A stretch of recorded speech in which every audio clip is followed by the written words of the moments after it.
Naturen er et sted, hvor jeg kan afslappe. Det er beroligende for mig, og jeg kan holde en pause. Det er frihed.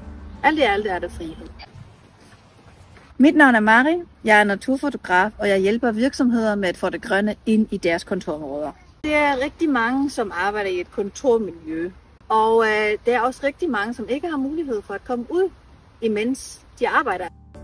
Der er også rigtig mange, de ser ikke daglyset hele dagen, og de har virkelig brug for, at de kommer ud i naturen. De kan ånde lidt frisk luft og kan have nye tanker, være kreative.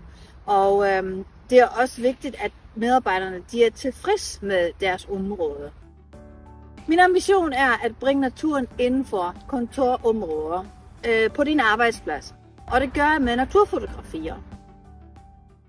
Jeg har lavet en undersøgelse med 15 virksomheder i Odense, og der har vi fundet ud af, at hvis der hænger nogle naturbilleder på væggen, så har medarbejdere mulighed for at drømme sig væk, holde en pause indimellem, blive kreative, bare være et andet sted, og så komme tilbage og lave rigtig godt arbejde.